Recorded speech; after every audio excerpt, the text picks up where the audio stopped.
What are you, back in your principal days? Damn right.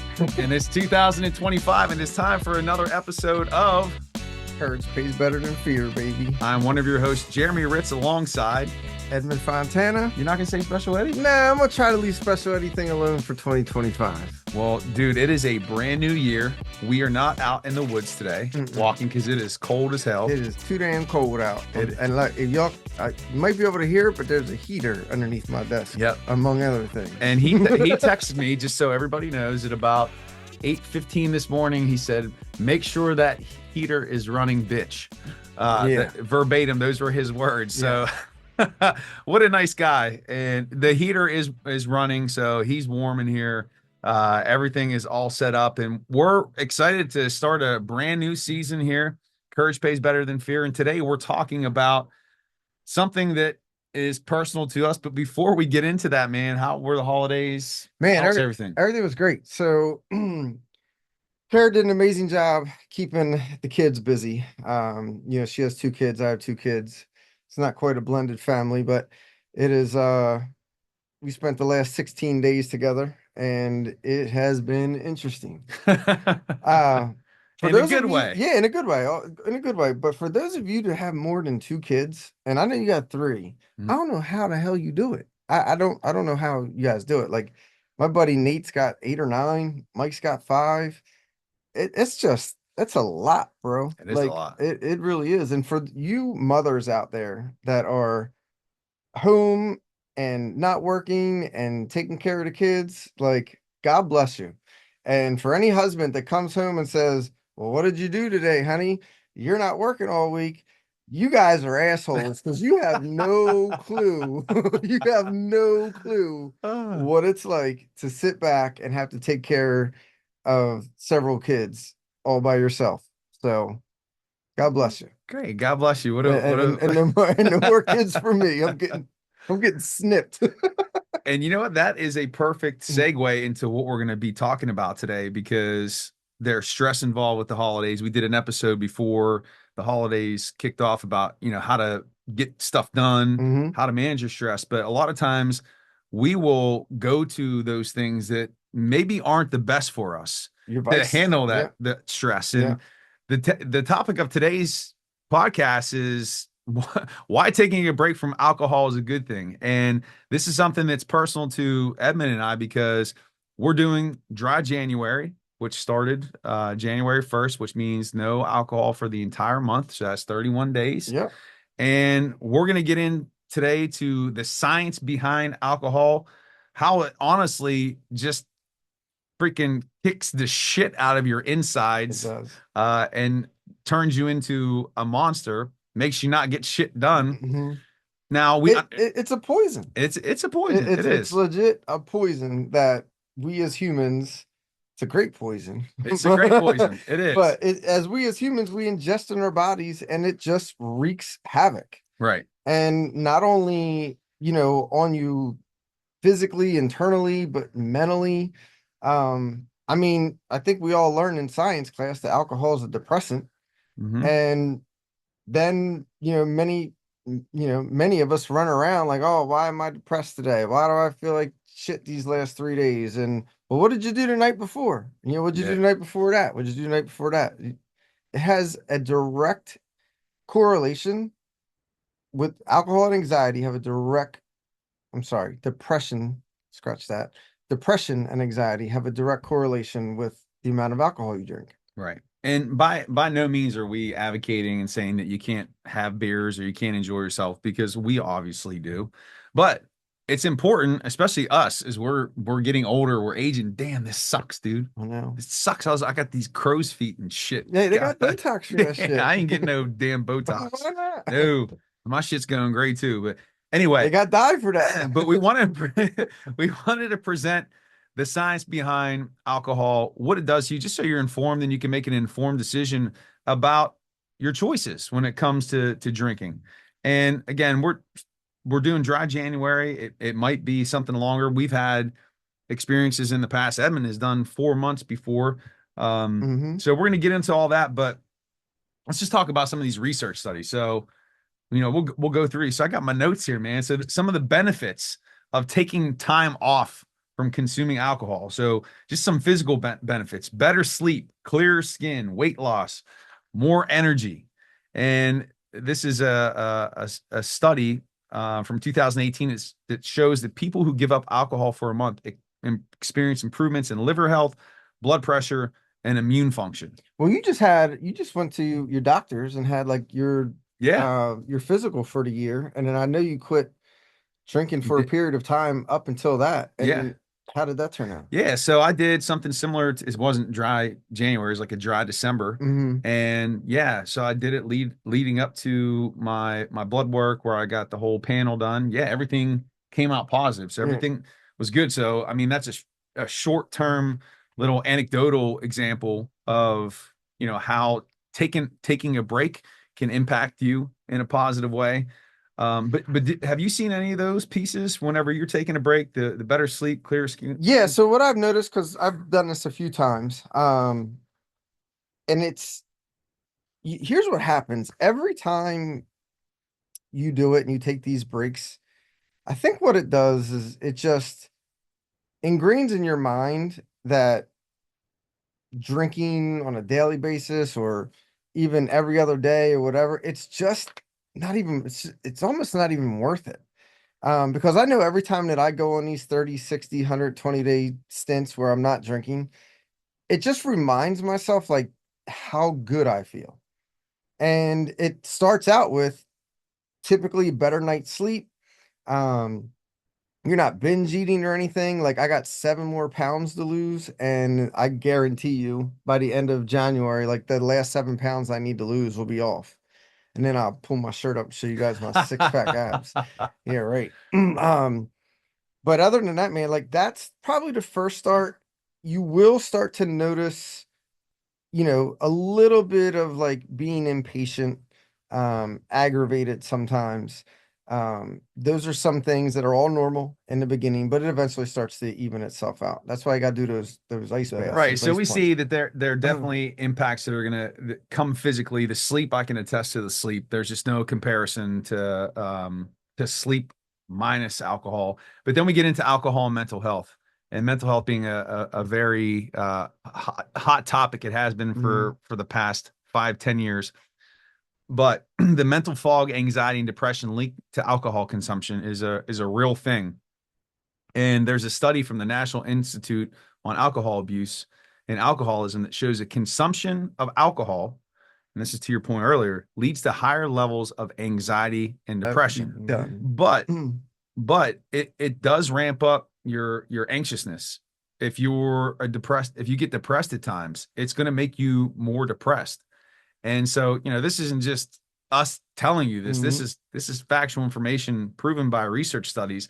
And I can say from my I own encounters and see experiences, it's if there's a party or something with friends, that you have a social good time. anxiety, so you Yeah, have a couple beers. It does take it away, it right? does. It'll take it away for a little while. But then after that alcohol wears off, it gets even worse. And Mhm. so here's what your body does. And I learned this reading I forget what book it is. I'll get the name of it later, maybe put it in the notes. Um your body releases stimulants, right, to break down the alcohol. Right? So what's a stimulant, right? We all know what stimulants are. It increases our anxiety, right? So the more alcohol you have in your system, the more stimulant that's being released in your body, the more anxious you become. Have you ever heard of the term hangxiety, right? The hangover anxiety? Well, the next day, after you've drank a lot, and your body's processing that alcohol, you don't get the good feeling from alcohol anymore. But what you do have is that stimulant being released in your bloodstream, still processing that alcohol. And it is the worst, right? That feeling, that anxiety, it just sucks. So, what do people go and do to get rid of the anxiety the next morning? Hair of the dog. Hair the dog. They go pick up another beer, another bourbon, whatever, and it takes it away. But your body still has to process the alcohol. Mhm. So it is it I know that feeling all too well. It sucks. And then the depression side of things, it typically lasts about 3 days. I remember, like if I had a bad night or a long night, whatever, and maybe I got into an argument with the ex-wife or whatever, current wife at the time, and or maybe with a friend, or I did something stupid that I shouldn't have done, or I said something stupid that I shouldn't have said. The next 3 days, like you ask anybody that's lived with me, the next 3 days, like I'm quiet, not really saying much. And it's because I'm in that depression mode of like, damn, I fucked up. Yeah. I know I screwed up last night. I know I must have said something. I know I must have did something. And then that lasts for about 3 days, right? It's typically Monday, Tuesday, Wednesday. Then what happens? Thursday, Friday, Saturday comes around, you're doing it again. So it's a vicious cycle that if you're not aware of it, you could definitely get jammed up in it very quickly. Yeah. And we're really what turns people into alcoholics over the long term is when your body's used to, okay, I have this anxiety feeling, I have this depression, I need a drink to take it away. That's when you start getting caught up in that vicious cycle. And if you don't have a mind that is able to like oversee that, and you're just going along, going with the flow, just, you know, giving your body what essentially what it wants, you can get caught up in a very vicious cycle. I've seen it happen to many people, many close friends of mine. It's happened to. Yeah. Those are all great points. And Mhm. two, going back to what you were saying about the chemicals in the bloodstream. So this ties into another physical consequence of alcohol is when alcohol enters your body into your bloodstream, that your liver has to process it first. Your body has to process the alcohol first because it's a toxin, it's a poison. It has to get it out of your body. So any food that you're eating at that time or food that you've consumed, those carbs, those fats, those proteins are going to get stored as fat because the alcohol is going to be prioritized. So the term beer belly, Beer belly. you Yeah, know, that's a bro, yeah, that's legit. I yeah, never even looked at it yep, like that's that. the It's got to get science. rid of the poison It's got to first. get rid of the poison first. So it sets off to the side all the food and carbs you ate. Yep. And so Damn. you'll often hear too when people, if you ever work with a personal trainer or you read any studies about fat loss, they often say that alcohol has to go because it will slow down your progress, not just fat loss, but also muscle building. So Yeah. if you're looking to get jacked by summertime, lay down the booze for a period of time. It doesn't mean that you have to not have any, but you've got to be strategic and intentional with how you consume it. There's a myth out there that alcohol helps you sleep, and sure, it's going to help you fall asleep. It knocks your ass out, It but does, you're not getting a good quality sleep. right? You don't get that REM sleep that you need. It's a good point. When do you dream, right? It's Hmm. typically in REM sleep. I noticed if I'm drinking, the night before, no dreams, right? I'm on day three. I'm already having freaking vivid dreams. Um, I'm not gonna get into what they are. No, just teasing. I'm already having vivid dreams. Like I've dreamt the last 2 nights, and you know, I it's it's all in correlation to whether or not I drank the night before. For example, New Year's Eve, right? Obviously had a few drinks, had good friends over. We all had a good time. Next day, and it wasn't even a ton of drinking, right? But just next day, still felt groggy. I wanted to hit the ground running and get everything done. It took 2 days. It took a day and a half basically to get that out of the system. And then yesterday, like I got after it, took down the lights, did all those things. And I was just way more motivated as opposed to laying around, sitting in my old man chair, watching TV, yelling at the kids, Yeah. trying to find something for them to do. So, Which that motivation piece really ties us into our podcast is Courage Pays Better Than Fear. We're yeah, all about self-improvement, self-development, taking your life to the next level. And here's a research study from the Journal of Clinical Psychopharmacology. Damn, I said that right. I'm you proud of sure did. myself. I don't ask me to try to pronounce Yeah, it. and this is from 2016, and it says studies show that, and this is going to seem like Captain Obvious, but studies show that alcohol impairs cognitive functions and decision-making abilities. Surprise, surprise, potentially leading to poor choices in both personal and professional life. And honestly, it's going to hold you back from being your best self. You're not going to be able to do all the things you want to do if your life is centered on and focused on alcohol. You're just not going to. No, and so remember how Jeremy and I have talked about being the overseer of your thoughts, right? You need to operate in a conscious state as much and as often as you possibly can.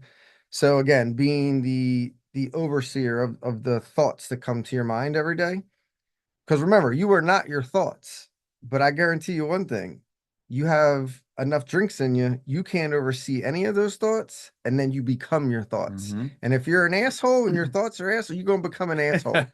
That's the way it works, Yeah. right? If you're just generally a nice person and you're kind, you'll probably become more nice and more kind, right? Kind of over exaggerated a little bit, but if you have those thoughts to where you got to battle every day from not being an asshole, guess what? You're going to become one. Yeah. And not only does it impact you, but it impacts everybody around you. And that was something I had to learn the hard way.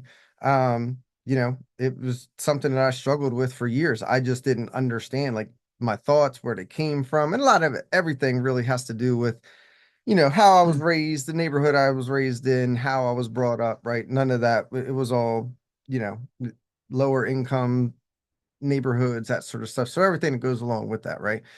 So all that trickles into your adulthood, and you don't realize the impact that that has on you until I would say maybe early 40s, man. Like I really started to figure it out in my early 40s, or right around 40 actually, that like, what the hell's going on, right? Like Yeah. I know I'm not this person. Why am I having like these thoughts that are just, you know, you, asshole, right? You're Yeah. just being an asshole. You're being a jerk. Yeah. And, and it took years and years and years of, my wife telling me like, yeah, like this is a constant pattern of behavior. And then finally I started to listen. It was a little too late, but finally I started to listen and was just like, damn, these patterns are accurate. And then I really started to pay close attention to the patterns, and they were on point, and it happened every single time. Nothing good. Absolutely. I can't equate one good thing that has happened in my life to alcohol whatsoever. And if you think, but if I think about, damn, the problems that I've had in my life, every, almost every single one of them had alcohol involved. Do stupid things when you're drunk. You hurt yourself. You compromise your health. It's really hard on the people around you. You tend to turn into a liar, and it screws up your life. It's like, yeah, but it's pretty fun. Yeah, well, it is. The goal of this podcast is not to say that you can't enjoy alcohol, you can't have fun. You can, but if you're going to do it every day, all the time, it's going to destroy your life. And just, for me, it became something that over time I just started recognizing, like, wow, I'm drinking more than I would. And Yeah. I think back to COVID, I think that's when it started, Yeah. because we're home. At home. And then you just start thinking, why am I doing this?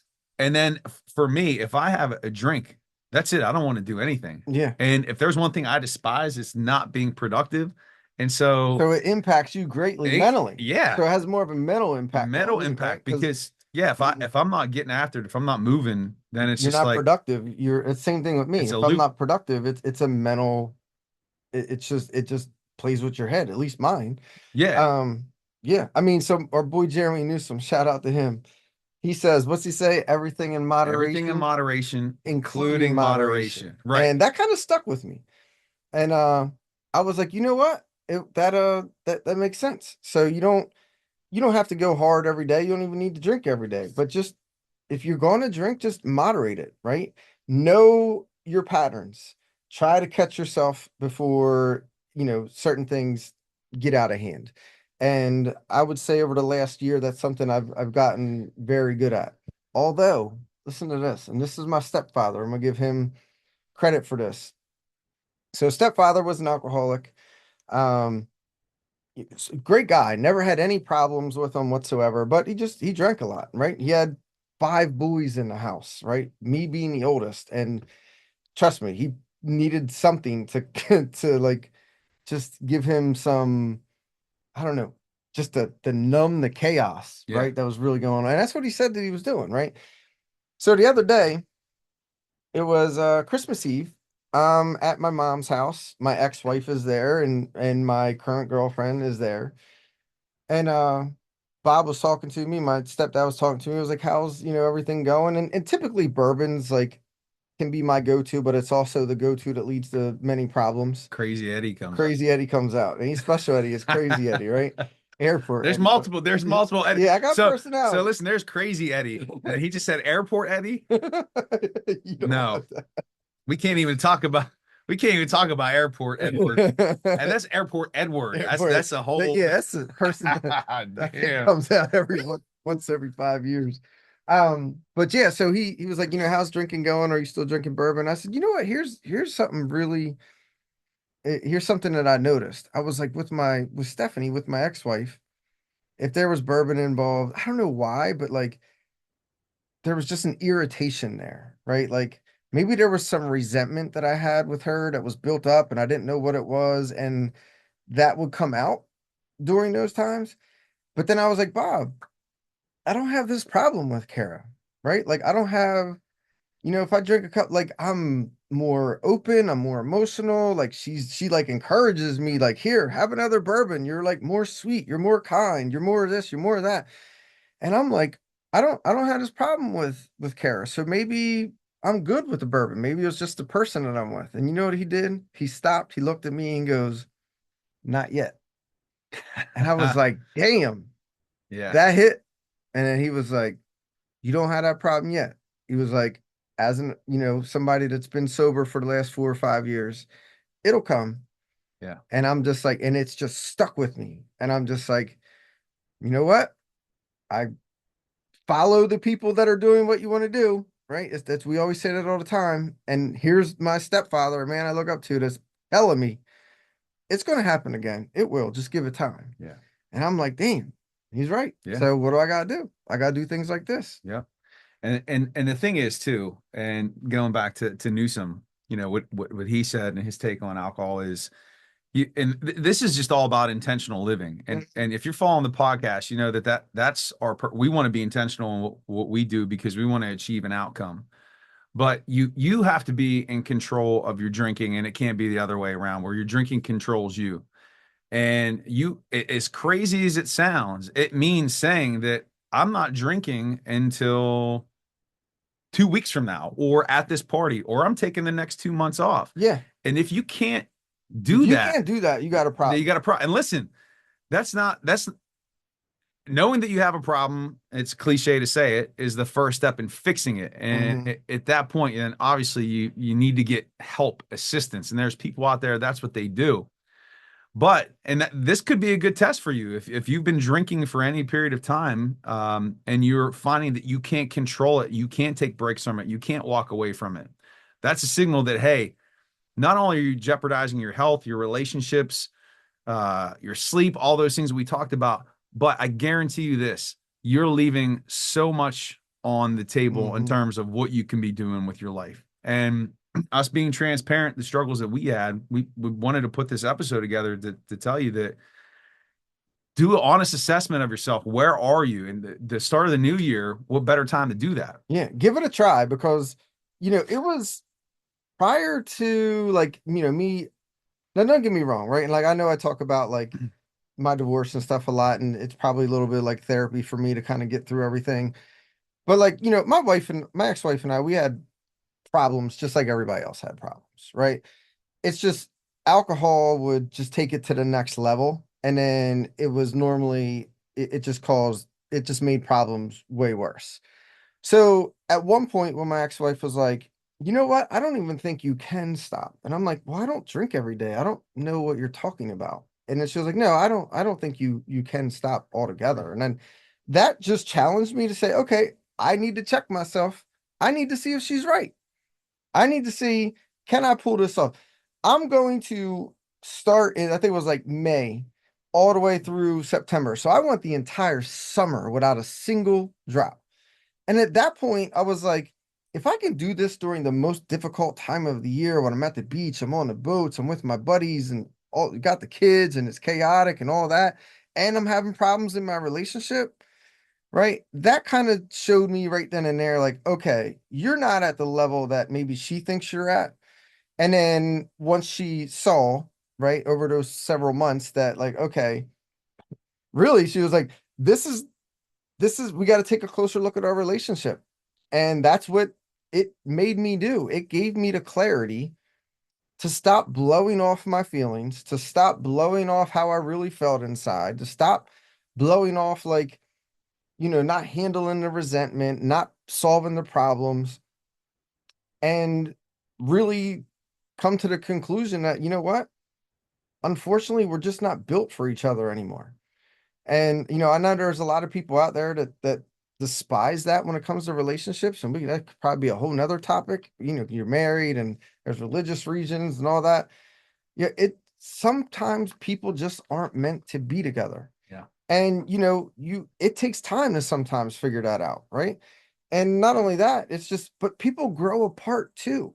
Having children changes everything, right? Before, what I loved about her before is like we would go traveling all the time, we do everything together. And then when we had kids, she became more of a homebody, wanted to stay home. There's nothing wrong with that. Right. It's just not the life that I wanted to live. And you probably couldn't have achieved that clarity of mind and being the observer of your thoughts, the objectivity, had you not stopped drinking alcohol. Never would have. And think about that. Think of the long-term impact on the trajectory of Edmund's life. If he didn't stop during that period of time, you still problems could be worse. You could be in the same situation. Yeah. Nothing would have changed. Yeah, problems could have been, and the arguments and all that stuff could have escalated, and it could have just got much worse.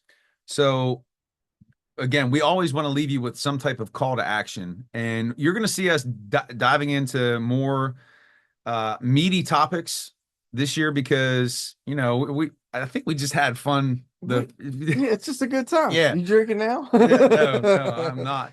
But we want to be real. We want to be transparent, and we're going to dig into some topics that are going to be uncomfortable.